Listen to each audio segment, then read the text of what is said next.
Who's the smooth-talking man-child who's gonna save our Christmas? Ernest. Damn straight. Who's the man with the cab ride who's gonna save all our Yuletide? Ernest. Yeah.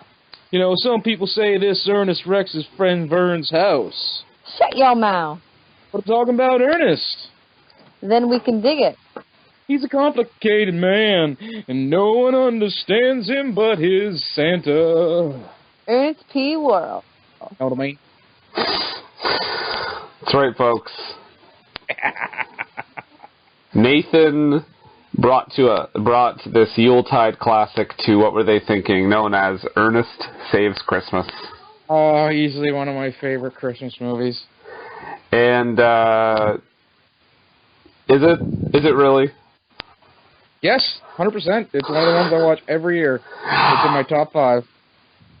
This movie is dreadful. Oh, dreadfully entertaining. I watched this a lot when I was young. Whoa, who's that? That's my backup singer. So, started talking before we got an introduction in, but that's all right. We have a guest today as well. What do you mean by big guest? I said guest. Oh, sorry. There was no big in there. You added that yourself. Oh, I did. Okay, there we go. Yeah, what up? All right. Our guest today is Mariah. Hi. What's up? That's probably that's a pretty solid introduction. Yeah. What's up, everyone? Can't wait to do this movie. It's been in the works for like a couple months. I had to, book some time off work for this, Yeah. but I'm here for you guys, so listen up. We're going to talk about Ernest. I'm here for you, so listen up. It sounds like thankful, but also demanding. Whatever. So this movie, this is what, the third Ernest movie? Isn't it like the second? This would have been the second in the theatrical releases. Okay. And then there was a bunch of straight-to-video garbage? I mean, movies? They would have had one more. Ernest Goes... Jail? No, there was Ernest... No, Ernest Goes to Camp, Ernest Saves Christmas, Ernest Scared Stupid, Ernest Goes to Jail. There were 4 theatricals, and then the rest went straight to video. And these are all based on... True events. True events. No. A real Santa Claus. That is not where I was going with that. These are all He probably based did go to jail, though. on Jim Varney being in local commercials, correct? Yeah, well, that's how it all started, yeah.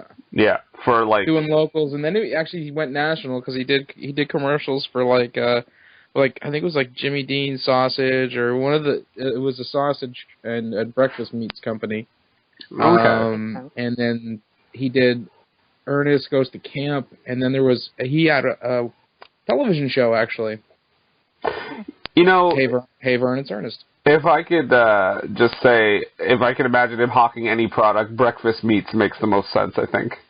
Well, that's where the whole, that's one of the ways the whole Verne thing came to prominence, at least in the national or international, I guess, because he would come to Verne's window and talk to him because he could smell Verne creating like the breakfast aromas from the sausages and bacons and whatnot. Yeah, so crazy that he went to Verne's window because he could smell his sausages.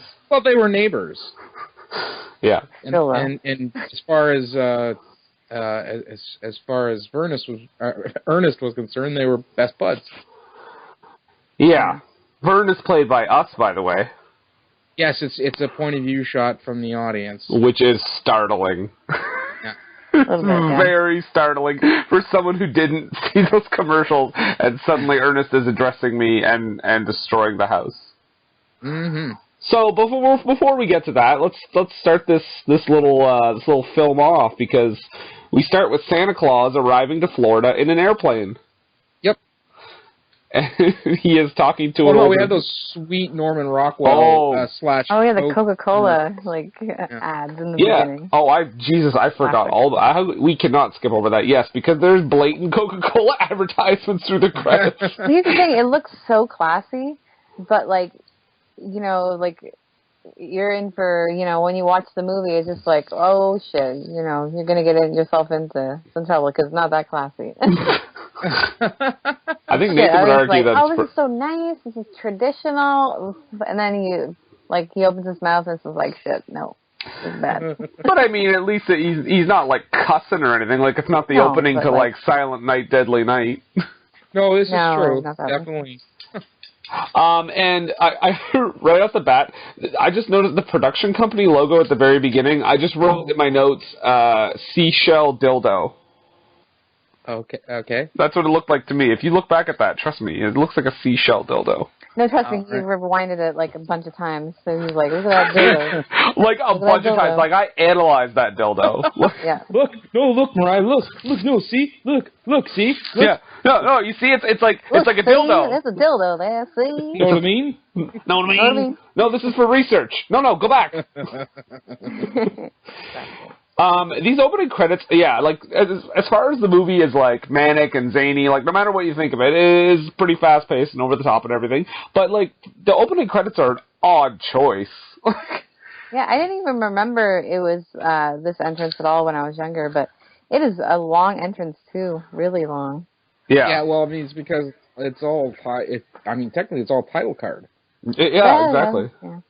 There's no action or anything. A lot of times when you watch a movie and stuff, there's at least action stuff going on behind the title sequences. People are moving around. You kind of get to meet them without them really talking all that much. Yeah, it's an odd intro. It's almost like a throwback kind of. Yeah. So then we meet Santa, and he's talking with a businessman who's also arrived from Toronto. Because they humorously remark, "Oh, you're from up north too, oh ho ho!" Oh, there's a ton of like weird coincidences, jokes like that. Yeah, crossing the two business / Santa jokes. Yeah, and you also see that Santa has a natural pheromone for young children. Oh my god! Especially when that Daddy. little girl when the twinkling noise happened and she instantly ran over and was like giggling at Santa and like that guy. I was like, oh, this is creepy. This is going to start off to be a creepy movie. People have no magic in your hearts. In any other context, this would be horrifying. Do you remember when the kid with the red hair looked at Santa and Santa winked at him and then the kid kind of creepily smiled and he was like... Terrifying. There's a pedophile. Yeah, okay, no. Okay, that's terrible. Santa's not a pedophile, but I think children are interested, is what I'm trying to say. They're interested, but he's not interested. Yeah, there you go. Good start to this Christmas I have a family feeling movie. Your guys' comments are going to make me cry. Oh. Can't tell you how much I love this movie. This movie came out in 1988. I think I've seen it every Christmas since it came out. Oh, that's nice. It's a tradition for you. Yep. A really bad Die tradition. Hard. I'm joking. Shut your filthy mouth. Damn it. And it was the first and last time Mariah was on What Were They Thinking? I will remember you. Boop-a-bop-beep-bop-beep-bop. So, anyways, Santa has that conversation with the businessman where they talk about their respective businesses. He says stuff like, "Oh, I used to remember everyone's name. Now I can't." And the businessman's like, "Oh, poor record keeping or something." Yeah, it sounds like a database issue. Yeah, like you said, all stuff like that is all just, the Santa Claus is a business is Santa Claus sort of thing. That they can talk about it, and again, Santa is slyly doing it, and it's kind of an in-joke for the audience, but obviously the businessman doesn't. I didn't realize it's called Alzheimer's. What? Because he's forgetting. Oh, okay. Give the guy a break. He's 150 years old, That's all right? true, yes. He's got North Pole Alzheimer's. What? North Pole Alzheimer's. Oh. It's not as bad because Santa remembers a lot. So if you have North Pole Alzheimer's, it's like you still remember quite a bit. Yeah, there we go. That's you the wanted thing. a CD player. Yeah. That's the thing in this movie. Santa... You remember that? Yeah, Santa forgets like a few things in this movie, but then at other times he knows every single thing about someone. Yes. like later on, a character is like, "My name is this," and he's like, "Oh, okay." And then like, and then a couple scenes later, he says, "Your name is this," and it's like, what? But anyway, so the children are, looking at Santa, because it's Santa. And eventually, like Mariah just said, he has that moment where the guy says, I just wanted snow this Christmas. And, of course, Santa takes it literally by saying, oh, I thought you wanted a CD player. Which is hilarious, because why would this, rich businessman want a CD player for Christmas? He has time to go buy a CD player. He's got business to business. But would you think he would have the money for that? From Canada. A rich Canadian only has $40. Well, actually, Nathan, help us out here. Around this time, were CD players still quite expensive? 88. Yeah, I'd say yeah, actually. Okay. I mean, they weren't the cheapest thing on the market, that's for sure. Yeah. It was the newest format as far as music delivery went. I think 85 was was one of the first years that they were on the market. So this would have been about 3 years later. So you're still looking at something that probably would have been upwards of $200 or $300 for a really good one, anyways. So this is not more if you wanted a super duper stereo system. So this is probably just unfortunately a joke that has fallen to the depths, the annals of time, and has become a bit dated. But that's what happens when you watch older movies. Yeah. By the way, in this airport scene, I don't know if you spotted him, but there's a guy that looks exactly like Vince Russo with a mullet, wearing a green shirt. So Vince Russo. Oh, yeah, when they're pulling up to the... Well, basically, okay, before we get to that point, but yeah, it's during a chase sequence, but it's pretty much right after this that we meet Ernest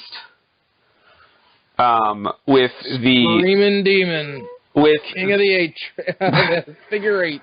With his passenger, who has, a ton of flop sweat right off the bat. And Ernest hasn't even started driving crazy yet. Well, also, can we mention Florida. that his... Oh, sorry. Florida. It's Florida. Don't forget more. It's Florida, but I mean, he looks literally he just went, and then the director said, action. Again, 1988, so...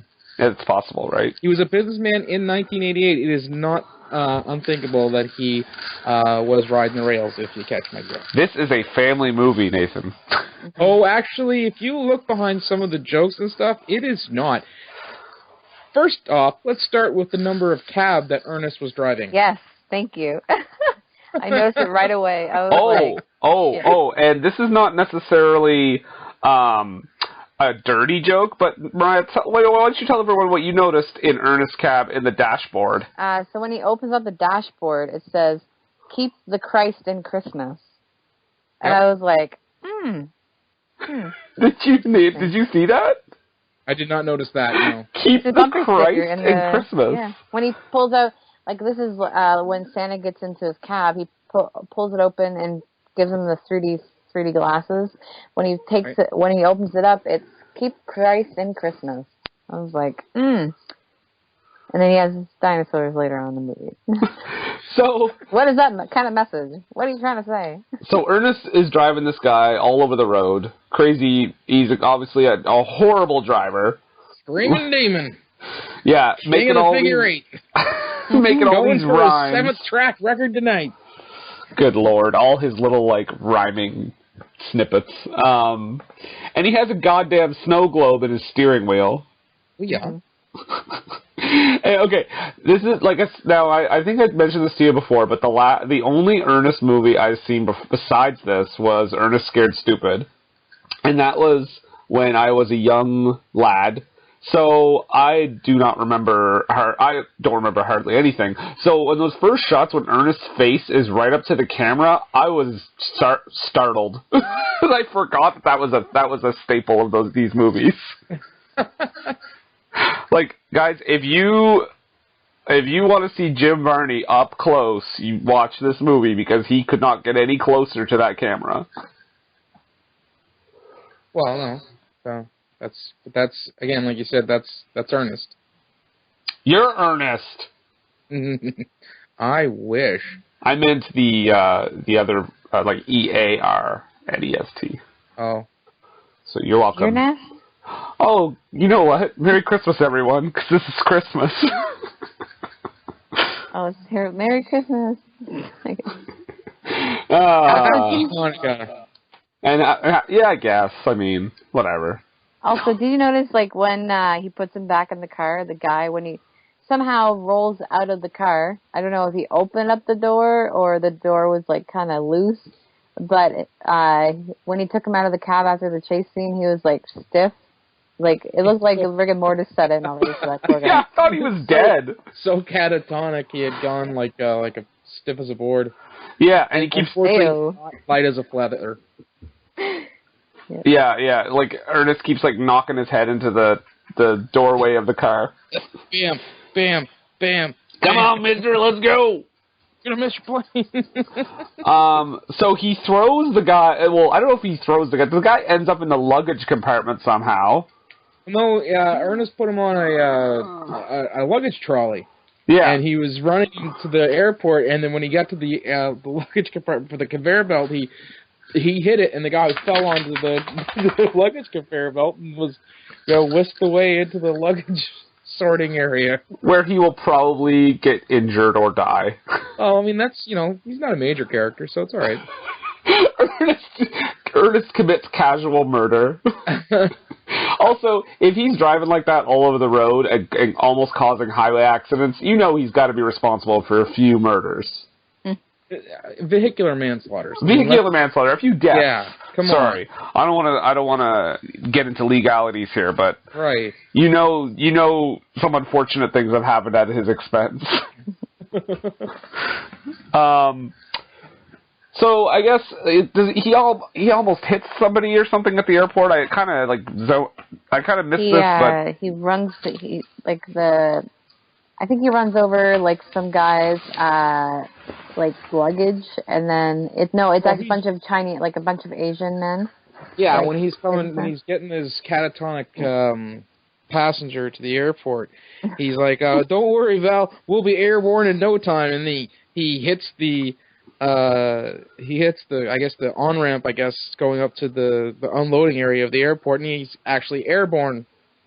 And then he comes down. When he comes down, he hits like a luggage trolley filled with, other passengers' suitcases and stuff like that, which included, these unfortunate Asian tourists, what a fantastically 80s trope to have in your movie, right?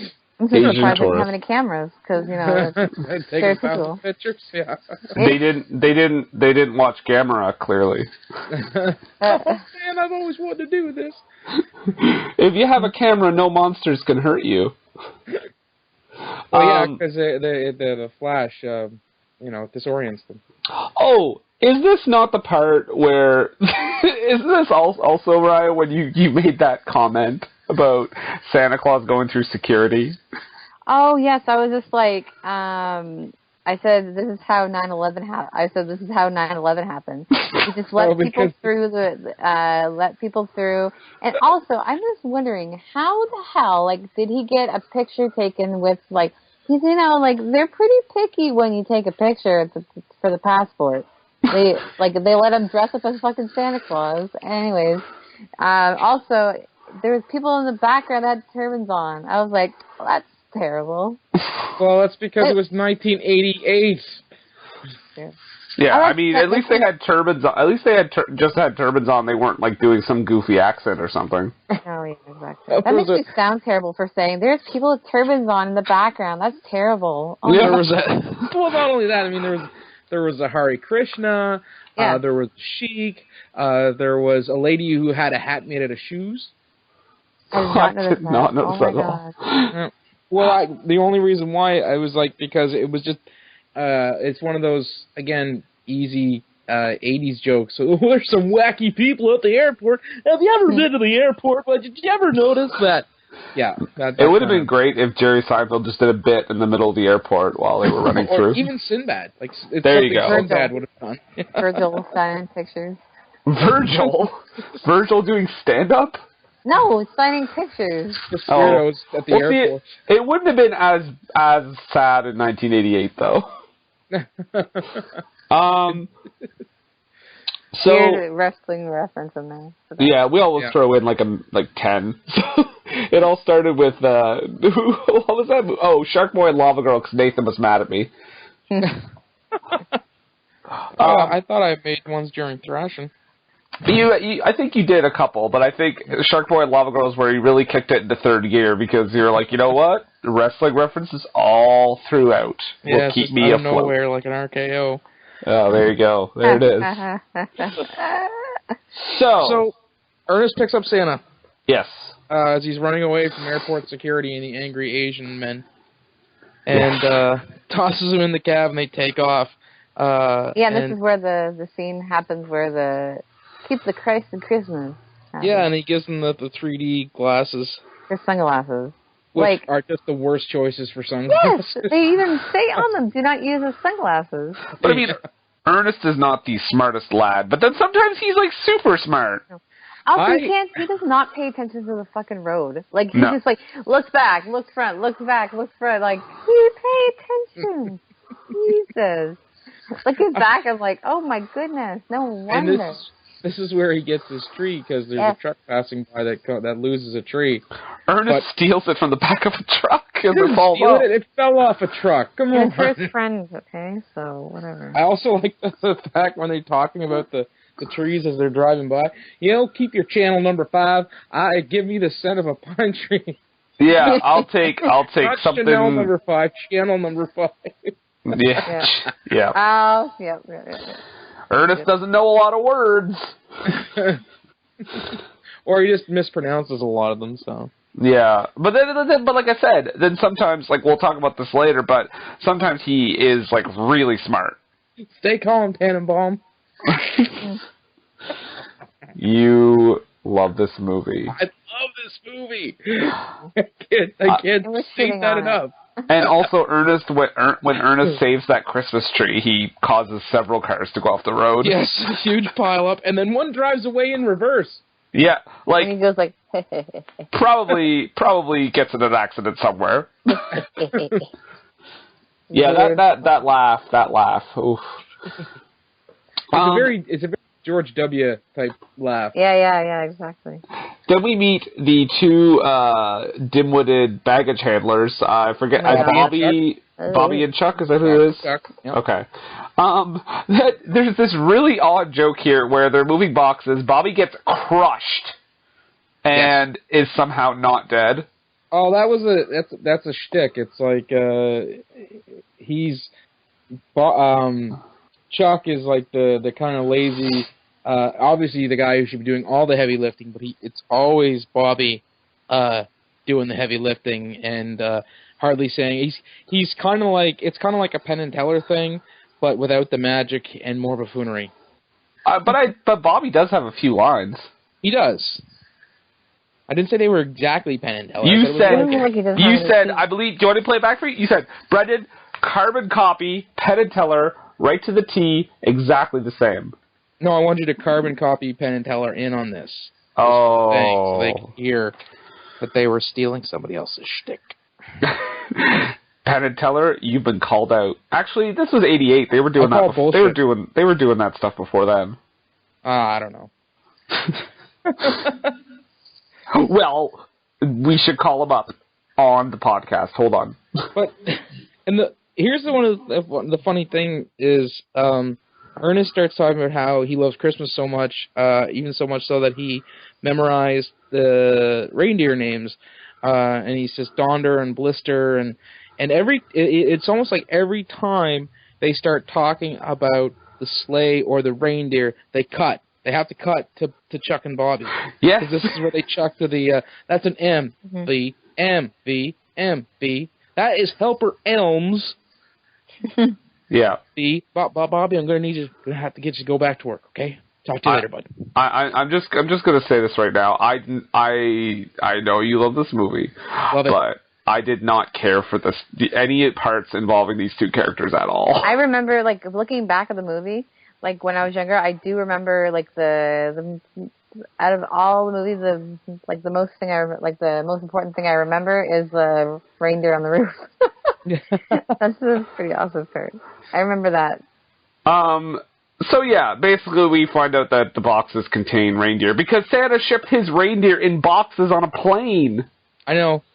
Well, I'm guessing it has something to do with the magic of Christmas, that they couldn't fly unless it was like right around like Christmas time. Oh, and you know what? I'll accept that, but I'm just wondering how in the hell he got them onto an airplane. Yeah, because they don't have any holes in the box. Like, damn. Like when that hoof breaks through the box and the reindeer starts like freaking out, I was like, okay, how are they alive? They're magic. There's oh my god! It's everything in this movie is just gonna be it's magic. No, it was a wizard. It was a wizard. Oh my god! Yeah, it just reminds me of a more modern film, a far worse movie than this, I'll grant you, called Winter's Tale, where everything is basically explained away with magic. Yeah, I haven't seen that. Don't plan on seeing it. You don't need to. You don't need to. So Santa is in Florida we haven't said for what reason. Why is he there? He's looking for a new Santa. Yes, and he has chosen Joe Carruthers, a.k.a. Uncle Joey from Uncle Joey's Treehouse, who is like I guess a localized Mr. Rogers, Mr. Dress-Up type of guy, does puppets and tells kids to be polite and everything. Yep, and Ernest, Ernest seems to think that this kind of job gets you mucho dinero. Mm-hmm. Local children's television. Yep, you just big money in it. But then then Santa's like, and then it's a big zoom in on Santa's face, and he's like, well, there's more to making more like money than a children's TV show. It's about something else. I don't know what exactly he says, but you do it because you love doing it. Exactly, that's what he said. It's so guilty, just absolutely untrue and everything. Oh, by the way, Brendan, when are we getting our millions and millions of dollars for this podcast? What?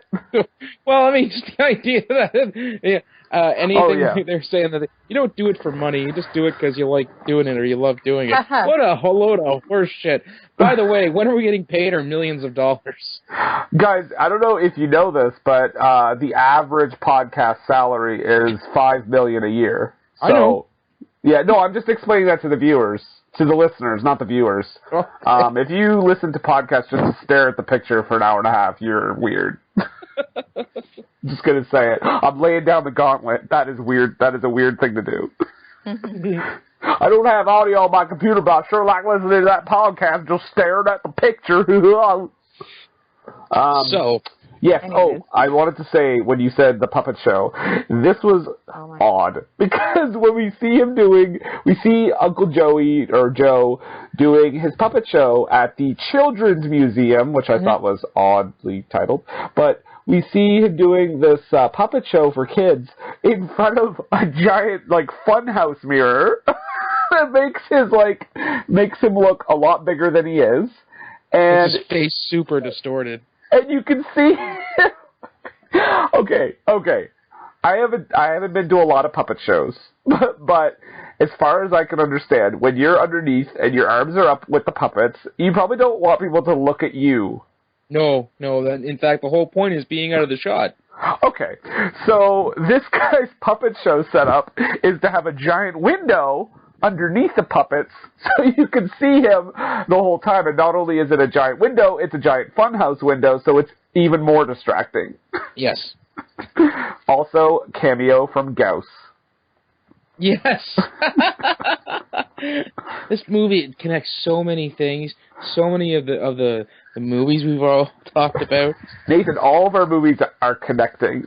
There was probably skateboards. So, I mean, we're getting in there. We have to go with a different name for, it's like a Marvel universe, but not... Yeah. But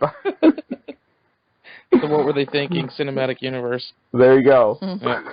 So, we do another... Ernest is driving Santa around.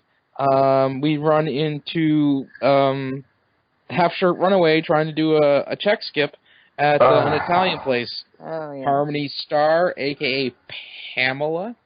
a.k.a. the worst character in this movie. Pathological liar. Yeah, she's awful. I gotta say.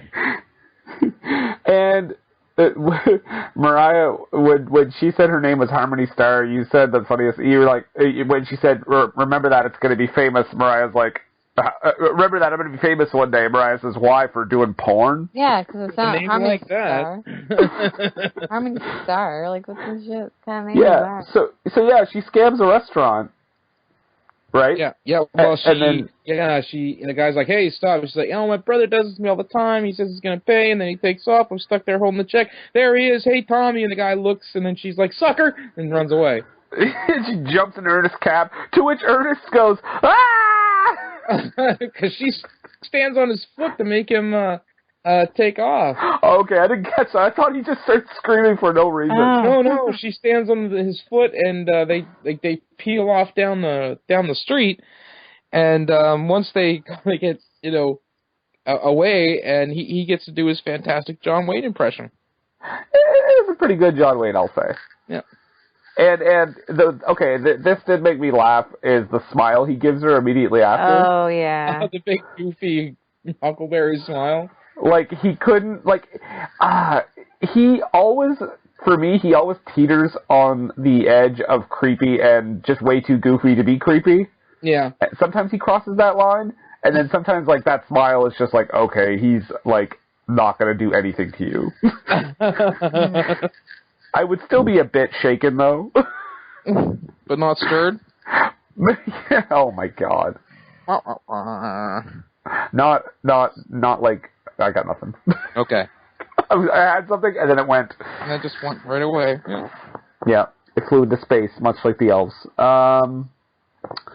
So they're going to the Children's Museum because Santa is going to look for Joe. Oh, and also when they tell Harmony, "This is Santa Claus," and she's like, "Yeah, okay." It's at this point that They go to Verne's house. what's that? Don't they go to Verne's house at this point? No, they go Not to yet. the next thing. They go to the museum, and Santa stiffs them with the Mr. Funtime money. And then he says, "Oh, I must have given a 5-year-old a bunch of real cash." Yeah. Dun dun dun. So Ernest knocks down the fair, and then they go in to meet Uncle Joey, and all the kids are getting their getting Christmas gifts and stuff like that. And the first thing that popped into my mind, I see greed where there should be gratitude. Oh my god, she's back! But we do get to meet the Uncle Joey's sleazy agent. Like, this guy is a scumbag. Oh, so much so that he has rewritten Jingle Bells to Jingle Bells, checkbook swells, big deals on the way. Hey, park my car, will you? Thanks. He throws his keys to the mailman. Yeah, he literally shows up. He might as well have just shown up and been like, "I'm the villain, I'm the villain, I am the villain." And the best part is, you see him up close, he looks like a Latino Gilbert Gottfried. He's got the squinty eye. He just doesn't have the voice. He's got the squinty eyes, the hair, everything. But yeah, he looks like Gilbert Gottfried, got like a super tan. Now I really want to see a Gilbert Gottfried Gilbert Gottfried impression with a Latino accent. Sorry, I got nothing for you today. I got nothing either. I can do one or the other. I can't do both. Yeah. But yeah, no. Can we just talk about how he rewrote Jingle Bells? Oh, come on. I mean, everybody does it. Maybe not in that regard, but everyone rewrites their own songs. Checkbook swells. Robin laid an egg. Yeah. Also, this line was funny to me. I don't know why, but Santa Claus tells Joey, because he's trying to tell him that he wants him to be the next Santa, but he says, "Your name was on a list, and slowly we've eliminated multiple others until it came down to you." Like, so do you want to assassinate him? Highlander. Yeah. Which comes into play much later in the movie. Wait a second. Wait just a second. Mm-hmm. When did the show Full House start? Oh, jeez. I don't know why. Did they steal Uncle Joey from this movie? Well, technically, Joey wasn't an uncle. But wasn't he called Uncle Joey, though? Just Joey. I think they called him Uncle Joey. No, he didn't. They never called him that on the show? Nope, you have to watch every episode now, Brandon. I will not. Okay, well then I'm right. I'm sure. Anyway, I just thought he had similar character traits, and I thought they also called him Uncle Joey, so I want to throw down the gauntlet to Full House right now. Hey, John Stamos, get at me on Twitter. It says have mercy. So, this is the point where, unfortunately, Ernest gets fired. Oh, yes. Take this with you, and he hits him with a sack in a tree. He hits him with a sack. Hits him with his sack, yeah. Yeah. Yeah, there's a lot of, like, sack lines that sound really funny. And then, my goodness, my sack! And then after Ernest gets fired, and, Harmony Star, who's known him for all of, 2 hours, it was a dead-end job, Ernest, anyways. You didn't need it. Yeah. Yeah. Because he does them. Yeah, and, coming from the girl who just stole food from a restaurant. Yeah. You don't need money for anything. Hey, Harmony, take a step back. Also, did she pay him for her ride at all, or no? No. And she gives him shit for knocking down the fare. Yeah. Dummy knocks down the fare. You haven't given him any money. And this is where they go to Verne's place. Right. And before that, Santa Claus freaks out that agent who Marty. Well, you know what? Let's just call him. I don't know. Let's call him Checkbook. He is for now on. Gilberto Godfrey. Okay, we can call him Gilberto. Gilberto Godfrey. So Gilberto has Santa taken to jail because he tells him that this guy's walking around saying that he's Santa Claus. Santos. Mr. Santos. Mr. Santos. Santa Claus. But you know what? He's so cute. You know what though? I gotta say, I probably would do the same thing. He is a lunatic. Yeah. This guy came here, said he was Santa, wants this guy to be Santa. He talked about giving real money to a 5-year-old boy and knew his first and last name. 5-year-old girl. No, he said Bobby Bitterman. Yeah, it was a boy. Oh, okay. Yeah. So yeah, and then Santa goes to jail. But yes, we do go to Verne's house. Oh my god. And this is where he tells Harmony, I taught Verne everything he knows about nuclear physics. Yeah, that was an odd line. Yeah. And we go way back. I've taught him everything he knows about nuclear physics. And then this scene as well, I noticed this. She goes on this rant that how she doesn't like red meat, and then or something about sugar too. And then later on, she looks at Verne and she was like, "Are those bacon cheeseburgers?" And went for them. What the fuck? Are you sick? Giant continuity error there. Yes. Ew, red meat. Hamburger. Bacon cheeseburgers. Yeah. And this is where Ernest just destroys Verne's house. Yeah, why didn't he get a cup? He just drank it right out of the bowl. Oh my god. And then he tore the wiring out of the wall. Yeah. This part of the movie for Verne is a horror film. Yep. Oh, it's a nice house. It's very you. That's what that fucking Herman said. That's the joke, right? It's the the whole thing that he did stuff like that to Verne all the time on the in the commercials and also on the television show.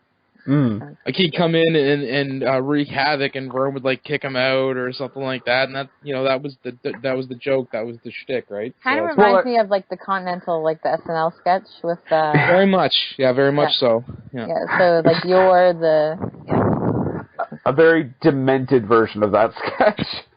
Yeah. I'm just glad. I will give the movie credit for this. They could have tried to make an entire 90-minute movie that way, and I'm so glad they didn't. Oh. Well, I mean, Jim Varney knows it's a shtick. It's a snippet of the movie. It's not the entire movie. No, it's not. Well, I mean, they did try to make a 90-minute movie all about whether someone was a guy or a girl. So. Yeah, well, we're not talking about that. Are you talking about That's Pat? Or it's Pat. Yeah. Pat? Yeah.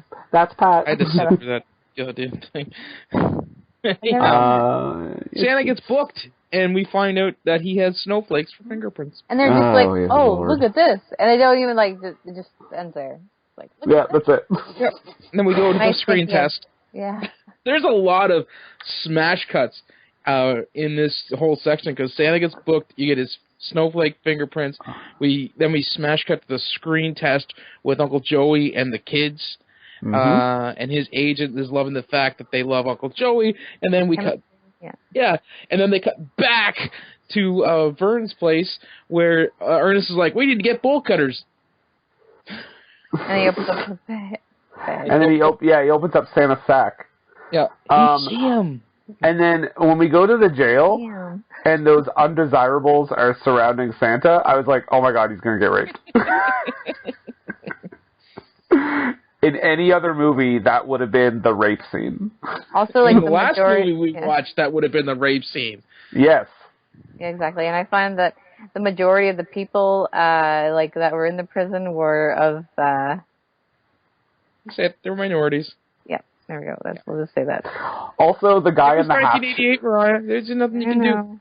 the guy in the half shirt in the prison.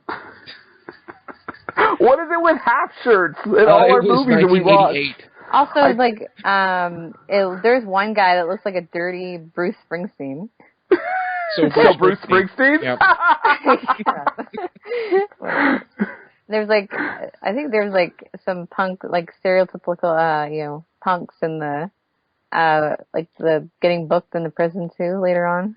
It looked that like was to me it. Like a lot of the stuff that they derived humor from, not only in the Ernest movies but in like the television show and stuff like that, was always very just kind of broad character types. Nobody ever got any character development, at least if they were just like there for the joke. So there was no depth to any of those guys. That's why they are all very stereotypical, tropey type folk. And it looks like to me that two of them may have been arrested for having a boombox. If only Spock had been there, he could have just gave him the Vulcan nerve pinch and turned it off. Everyone cheered. Hashtag Final Frontier. No voyage home. If Leonard Nimoy would have made a cameo in this movie. So Ernest goes into the Santa sack and finds that there's like... no, not that yet, because Santa teaches the prisoners how to sing. That comes later. No, that comes later because they got to go bust Santa out, and that's when you get one of Ernest's first disguises. Right. So they go through the presents first.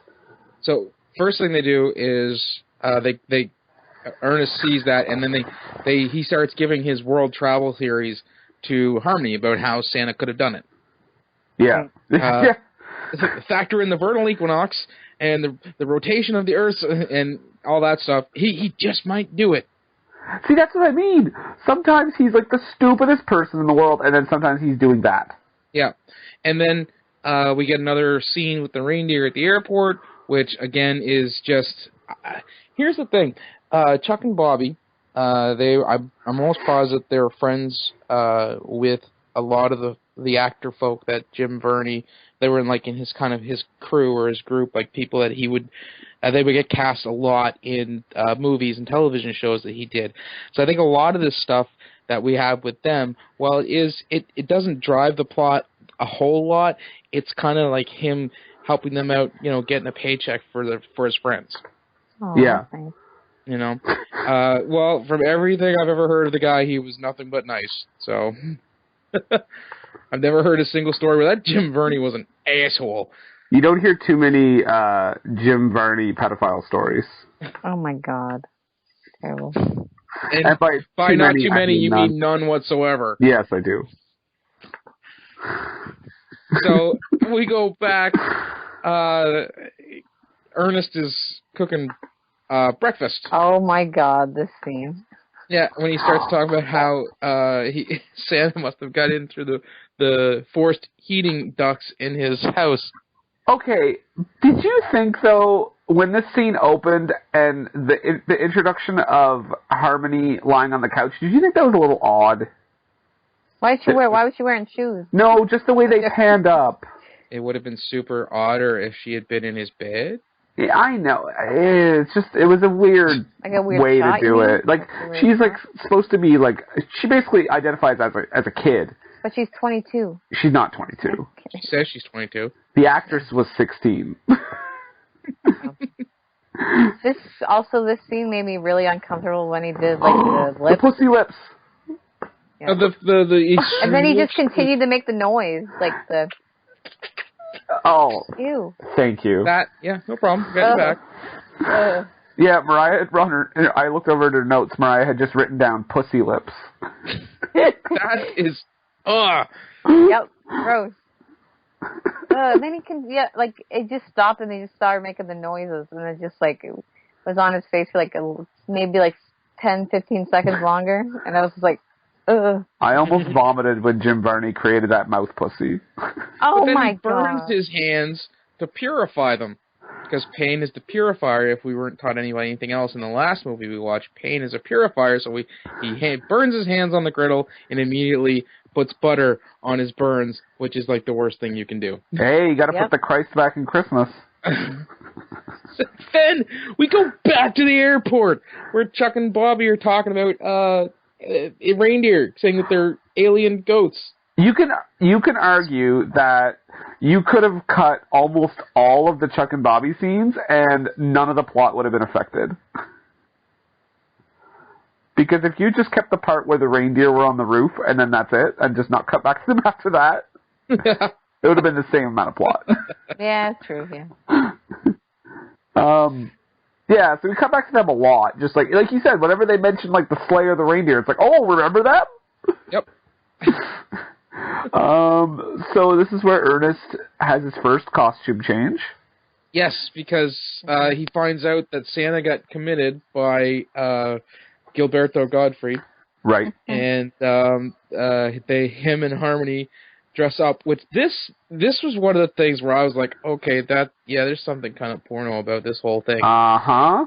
Because the way she talks the whole time. It's like, yep. Okay, she says she's 22. We find out later that she's like 15 or 16. And then she talks like a 9-year-old. Yeah. And while dressed up in a schoolgirl uniform. Yeah, that was... playing with her hair and stuff. Like, creepy. no girl does that. Unless you want to get like some... Yeah. And this was another situation where we get like nothing but, it's a freak show at the cop shop.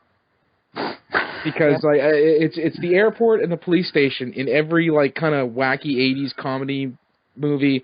The airport and the police station where all the weirdos end up.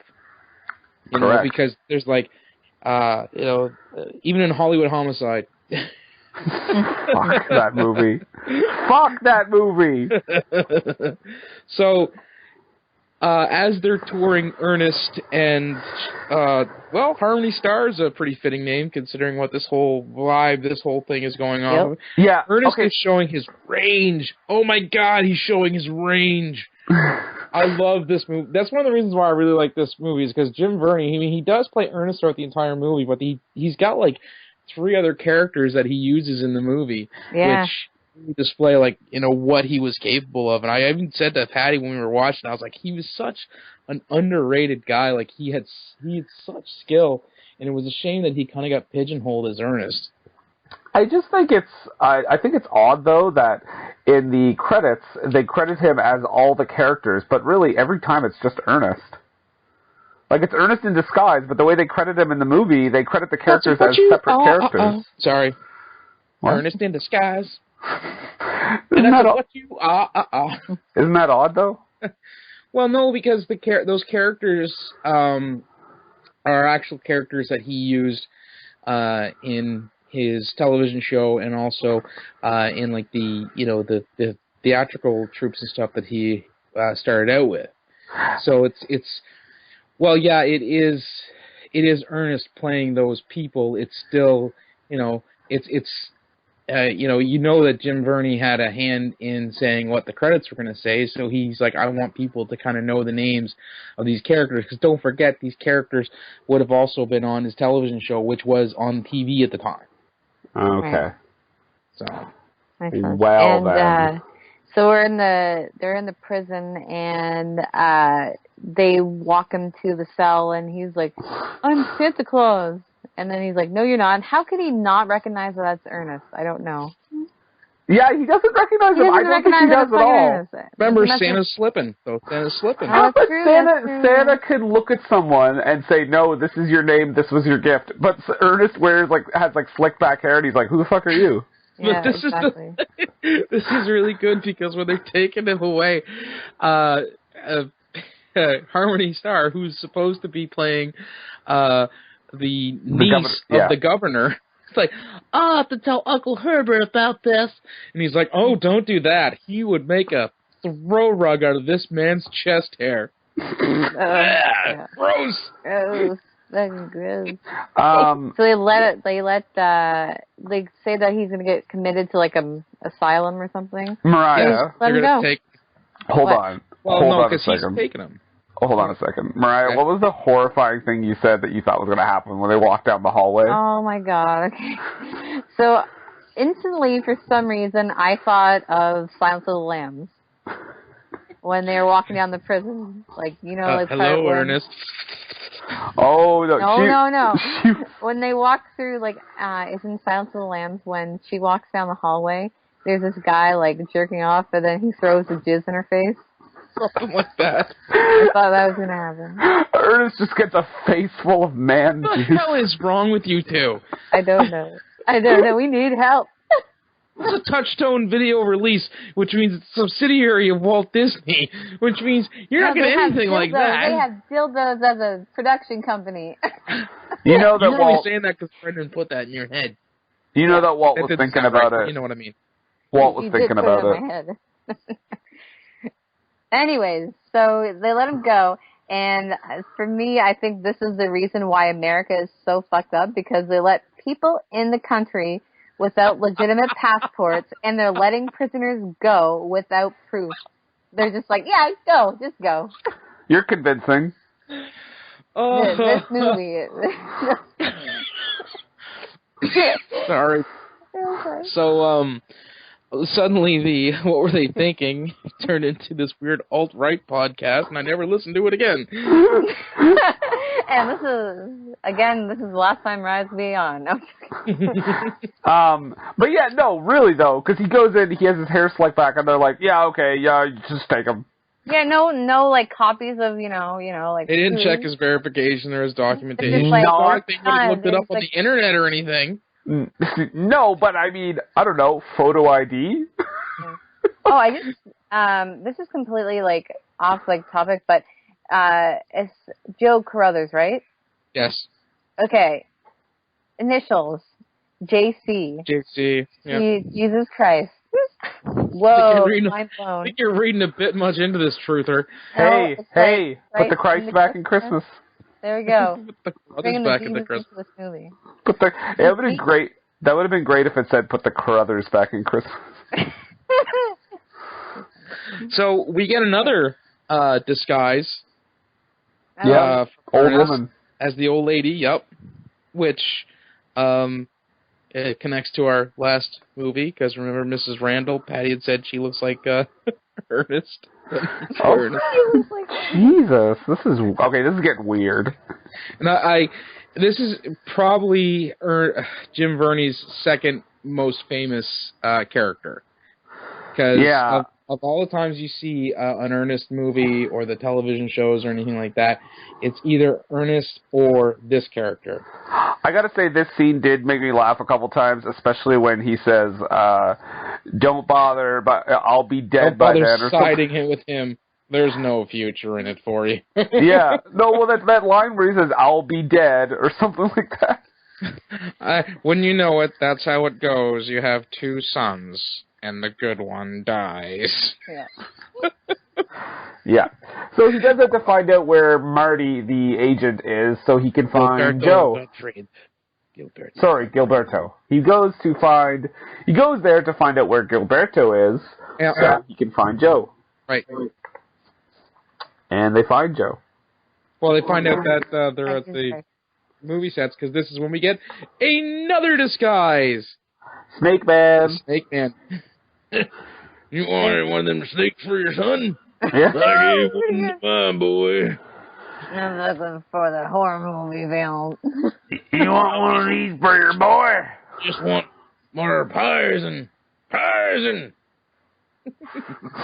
And then doesn't he say his son got killed by a snake? I gave one to my boy last year. And he just starts singing like a hymn. Yeah. Like he's... yeah. And the guy's like, fucking just go in, God. And then we cut back for just a brief moment to the airport. And Bobby and Chuck are there because the reindeer are now up on the roof doing laps. Yeah. And Chuck opens up a poop umbrella. Yeah, he did. Yeah. You know what? Just in case. Just in case. It's just like I don't think we ever mentioned the weird eye thing that he does, like the... Again, stick. That's one of the bits that character, that actor always does. I hated that. I thought it was kind of like... They do it, and they always do that ADR sound, like his eyes are making that noise. Yeah, I did not care. Did not care for it. Mm-hmm.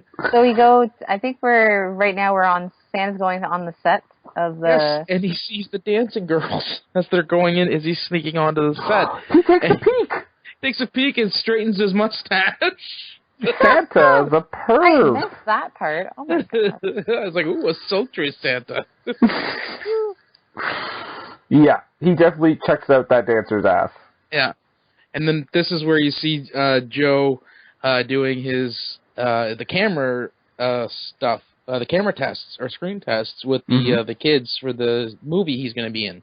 Santa's sleigh. Slay.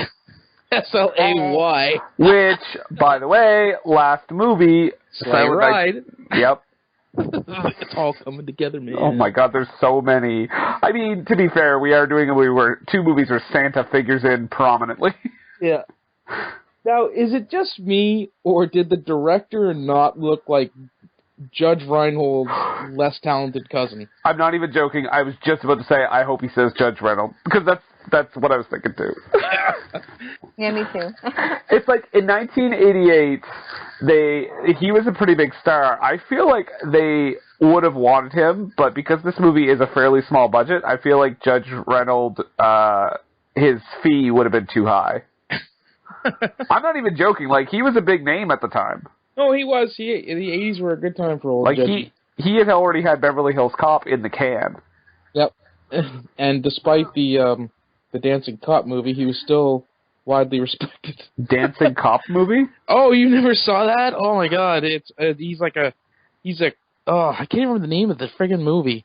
I just remember that it's absolutely terrible. Is that a possible, or is it too beyond the realm of awful? No, that could definitely go on the list for a movie to watch. Guys, sure. Judge Reynolds Dancing Cop movie. Stay tuned. And then Santa punches out Judge Reinhold's cousin. Nice punch on yeah. Oh, yeah. Santa cold cocks him. Yeah. Terrorizes children. Bam. Oh, yeah, because we forgot to say this, but the movie that he's shooting turns out to be a horror movie with an alien terrorizing kids on Christmas. Yes. The best part, Joe's like, take this, you son of a, and he won't swear, and so they have to through the cut, and they're like, cut, and then the guy in the alien costume's like, come on, man. Yeah. Come on, man. Say bitch in front of these children. Yeah, these bitches have heard it before. Yep. Because this is, if I'm not mistaken, this movie is, it's just a PG, right? Yeah, probably. It's not a 13. It's not a PG-13, I don't think. No, it would have been just PG. And definitely not a G, because... PG-13 was around at that point. It was 88. No, I think PG-13 was created for E.T. Was it? I believe so. It was a Spielberg movie. It might not have been E.T., but I know... Schindler's List. No, it was definitely not Schindler's List. You know, this horrific depiction of Nazis killing the innocent, innocents. PG-13. Yeah. So there's another reindeer line because we queue up and we get to meet the animal control folks. Yep. They look like GPS people. They do. Speaking of brown shirts, right? Yeah. But the lady animal control agent. She is actually, she's another one getting a paycheck from Jim Varney, or courtesy of, because she was in a lot of other Ernest movies as well.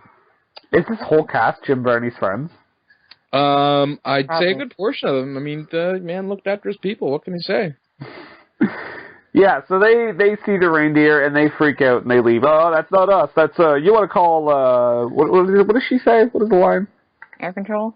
Air traffic controllers. Air traffic controllers. Reindeer. Yeah, okay, So, whatever you say, pest control. Then we go back to Santa explaining how to travel around the world to Joe about how, some kids have cultural beliefs that don't include Santa Claus. Yeah, we just kind of gloss over that a little bit. Yeah. But then, after he's doing that... What? Just fuck him. It's all about Santa. We go, and Ernest gets snake after snake after snake dumped in the back of his truck. He's even... Okay, and then his face, him later. Yeah, his face, he's talking to Santa, and then Santa didn't even fucking budge, and he has, a shit ton of snakes on his face. He's just da, da, da, da, da, and then he's like, oh, snakes! Ah. Also, he's just throwing them into the road. Yeah, he's just tossing them out of the truck. Well, it is Florida, right? So, I mean... Damn snakes. You'd think he'd go to, I don't know, where there's... I don't know, somewhere else? He's letting them out in the wild. It's fine. Yeah, he's letting black mambas out in the wild of Florida. So this whole thing is just to talk about how Santa didn't really convince Joe, and to put a bunch of snakes on Ernest's face, because then they cut back to Ernest's place where Harmony has been trying to figure out how to get stuff out of the Santa sack. Yeah, because again, she is awful. Mm-hmm. I think she grows up to be Mother Superior. Somehow with an accent? Mother Superior was, she wanted things to be, she saw greed where there should be gratitude, so she would be the opposite. But I think that's how she started out. She might have got run off from the Utah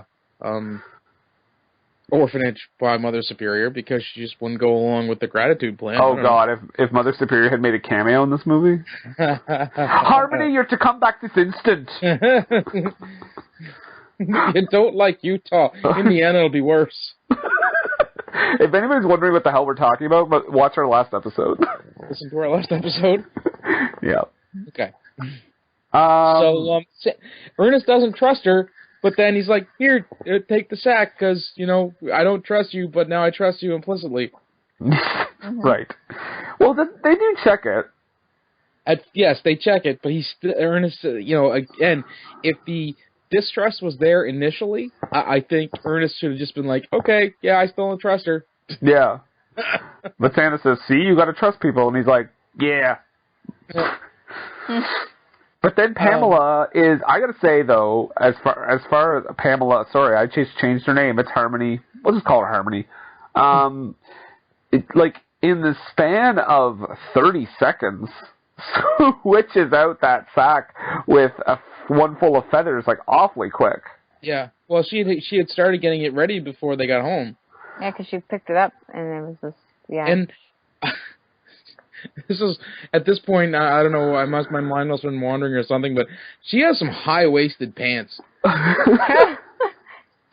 her hair is weird. 1988. 1988. And I actually came to find out that she played Veronica in the Clerks pilot that they did with Jim Brewer and stuff way back in the day. Yeah, and the one that never got picked up. She also played Amy Fisher in one of the Amy Fisher television movies. Oh, lovely. So she's had a blossoming career. Yes.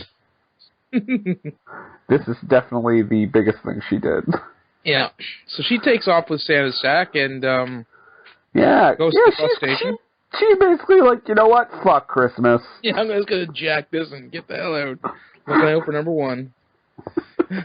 Yeah, so she's at the bus station, and very, very conveniently, there's a boy and a girl arguing, and the boy keeps bullying the little girl about Christmas. He's a little bastard. Oh, but it's so funny how they're just right there. Yeah.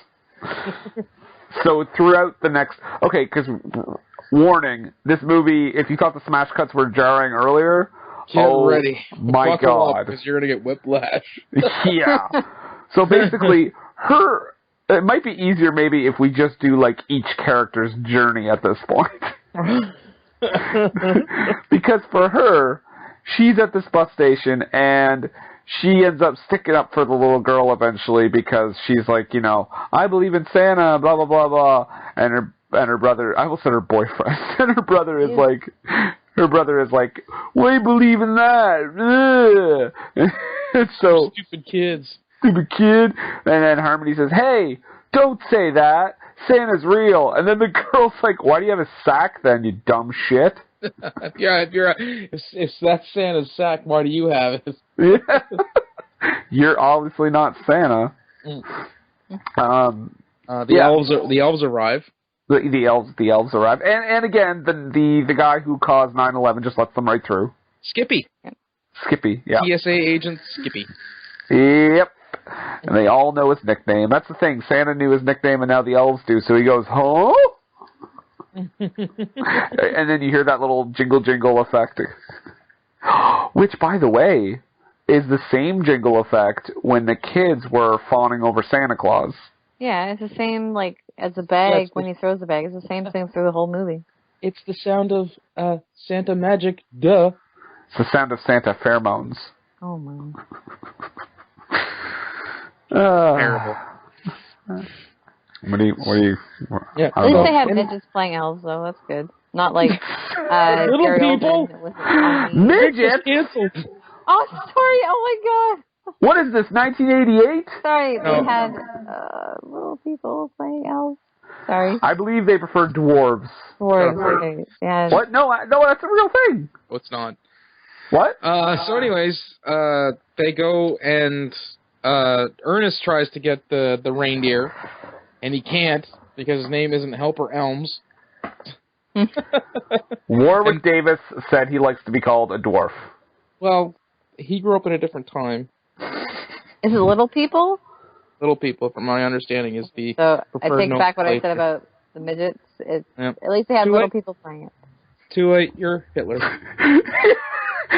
It's apropos that you mentioned Schindler's List earlier. Oh my God, I'm terrible.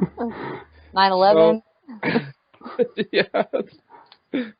So he can't get the reindeer from Bobby and Chuck, but the helper elves show up, and their only form of identification is their ears.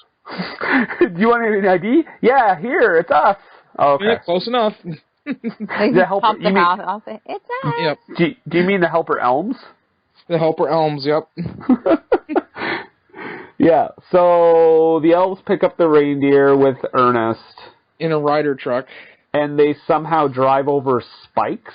Well, no, Yeah, here's what because- happened. You gotta, Ernest had they were going to ride through the gate, and they're like, oh, the gate's closed. And he's like, it's not what you know, it's who you know, and he knows the guy who apparently works the gate, and he opens the gate and then drives over the severe tire damage spikes. Yeah, he apparently doesn't know the guy who runs the severe tire damage spikes. Yep. Did they?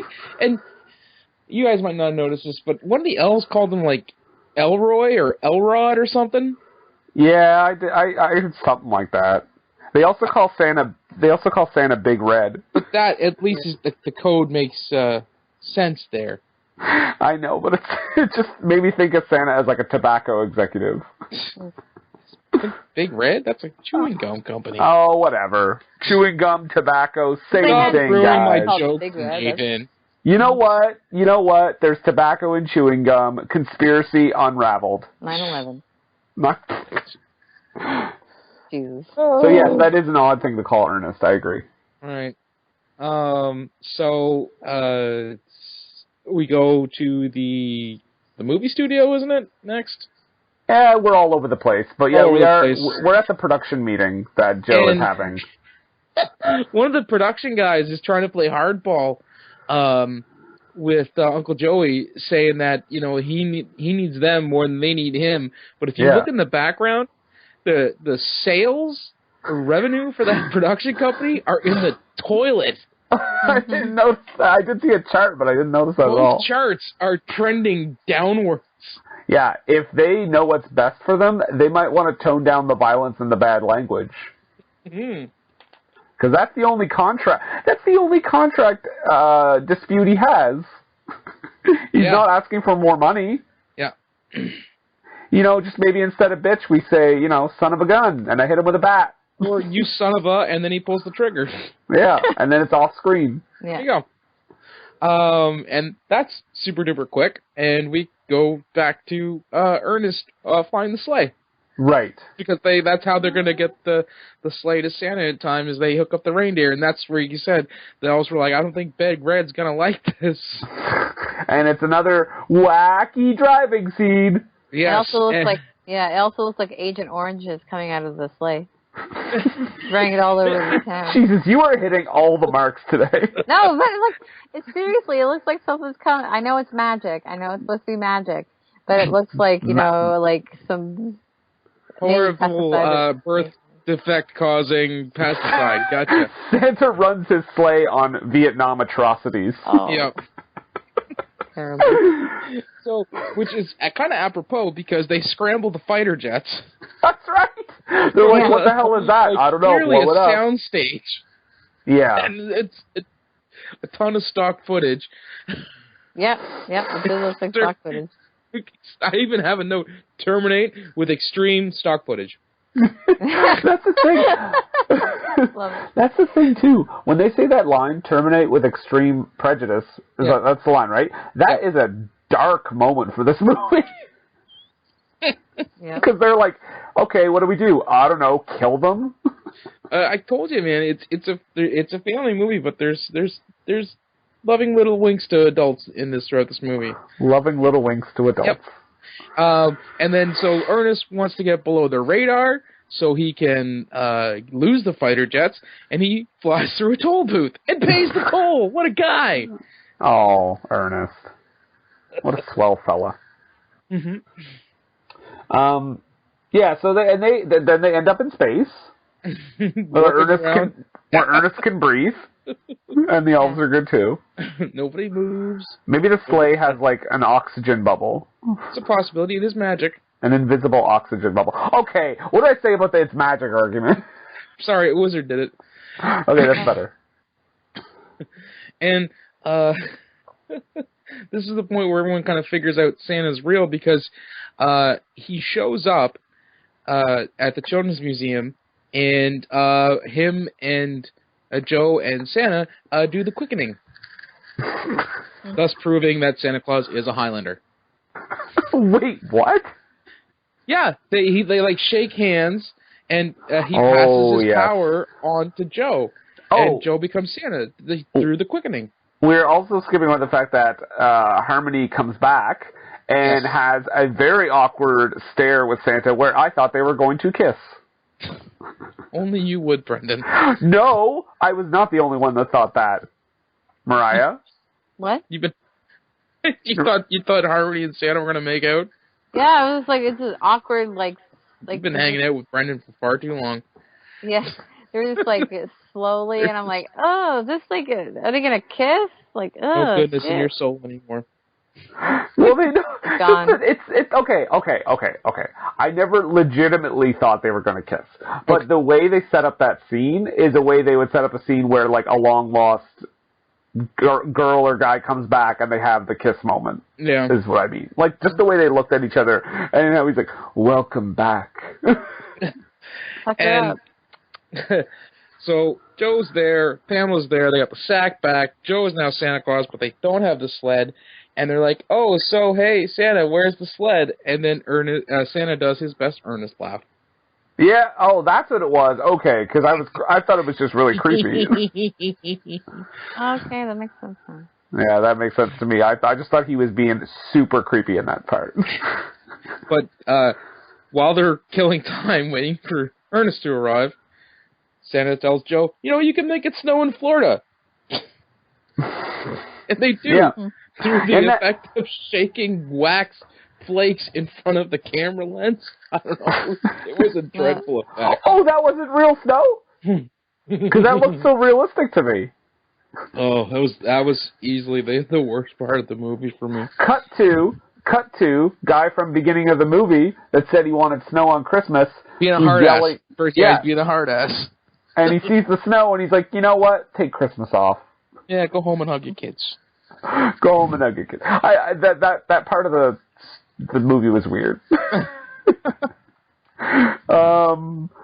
So the sleigh finally comes careening down towards the earth. Yep.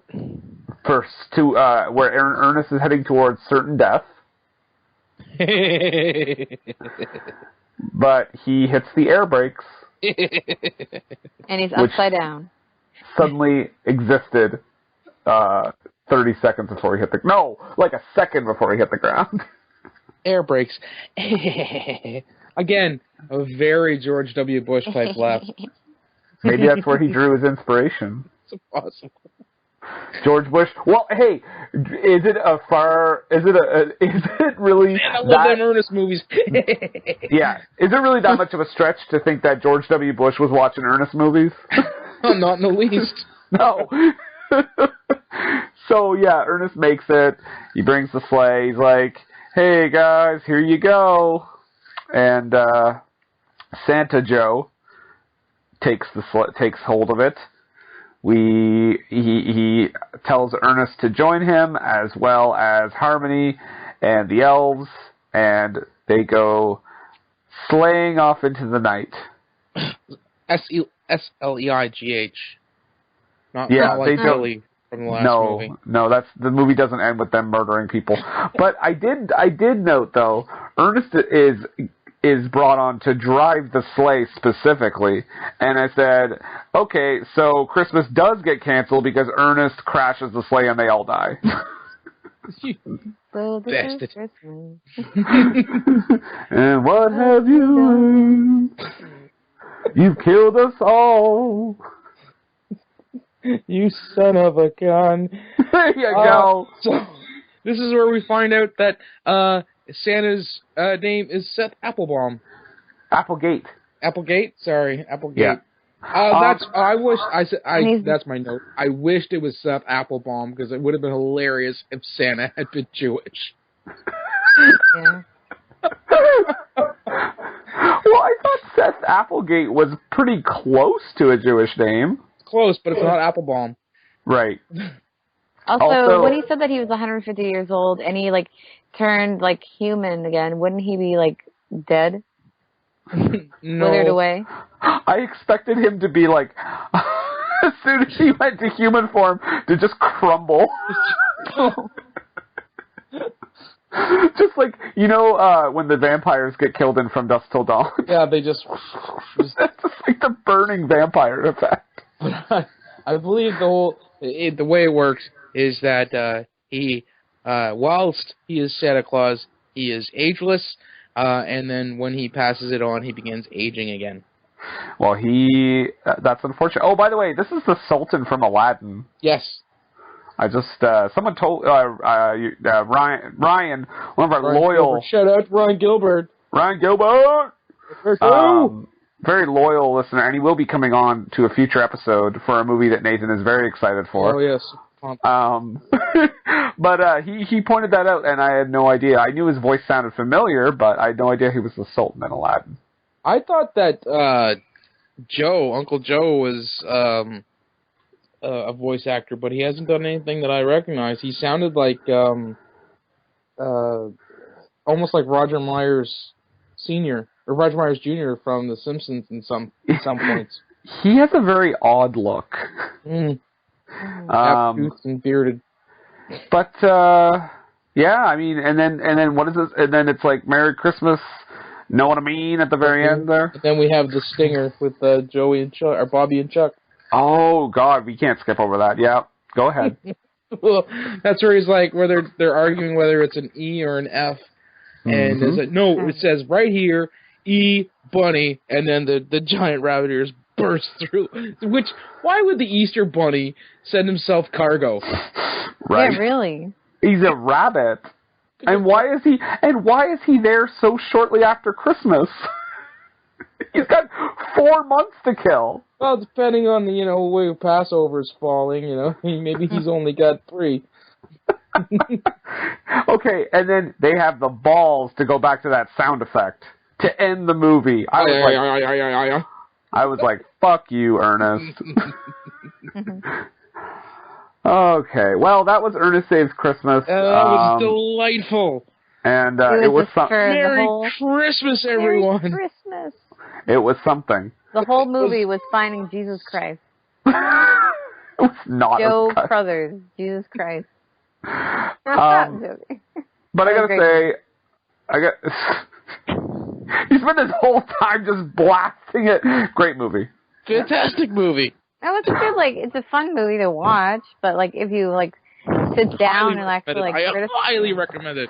Put it in your viewing every year for Christmas. Put it on your view list. Watch it every year for Christmas. It's huge. It's huge. Oh, God.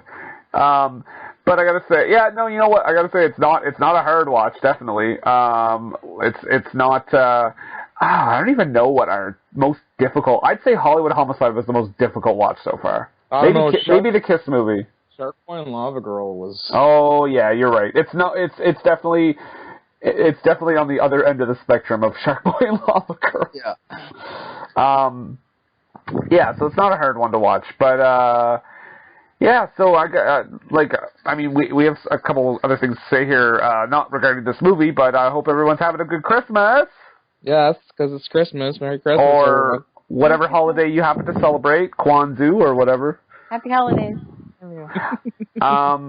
However, we'll get back on schedule. Our next episode will air on January the 10th, and I will unleash the hint for you now. And it's not going to be a giveaway. All right, here we go. This is it. Kevin Spacey. That's it. That's all you get. 7. Wow. We're watching 7. What were they thinking when they made that pile of crap?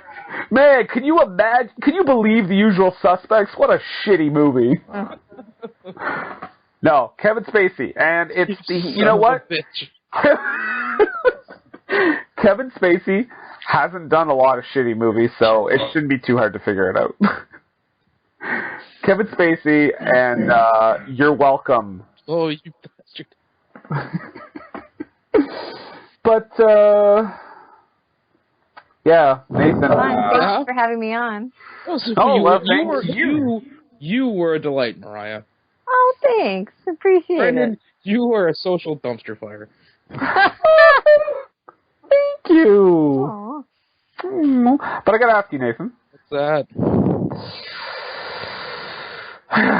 From a man-child savant, Master of Disguise, Save Christmas, to 2 bumbling fools with reindeer walking around on the ceiling, to Santa Claus / Seth Applegate.